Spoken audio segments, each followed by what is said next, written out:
ایډز بیماری ورځ په ورځ زیاتیږي او د دې کیسونه راوځي. نو آیا د دې کوم وجوهات دي چې دومره زیات کیسونه ورځ په ورځ د دې زیاتیږي؟ د ټولو اول وجه دا ده چې کله یو سیرنج ډیرو مریضانو ته استعمالیږي او په هغو کې ایډز وي نو یو بل ته لګیږي. دویمه وجه دا ده چې چاته وینه چینج کیږي او د هغه په وینه کې ایډز وي نو د بل انسان ته هم لګیږي. دریمه وجه دا ده چې څوک نشه د سیرنج یا دوایي د سیرنج په ذریعه باندې خپل بدن ته ننباسي او هغه بار بار استعمالیږي نو د دې د وجې هم ایډز لګیږي. څلورمه غټه وجه دا ده چې څوک جنسي تعلقات د بل انسان سره ساتي او هغه ته ایډز وي نو د دې نه هم بل انسان ته لګیږي. بله غټه وجه دا ده چې څوک ټیټو جوړوي په جسم باندې یا پوزه سوري کوي یا غوږونه سوري کوي یا چې کوم ویښته او ګیره جوړوي او په هغو کې ایډز وي او د هغو د وینو سره هغه سامان ټچ شي په کوم باندې چې انسان ته کار کولی شي او بیا بل انسان سره هغه ټچ شي او د هغه په وینه کې استعمال شي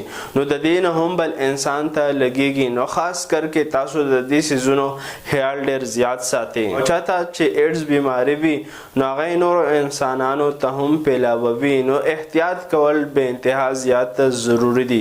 د دې وجوهاتو نه تاسو ځان بچ کړئ نو د ایډز بیماری نه کم ته چې HIV ویل شي د دې نه تاسو بچ کړئ.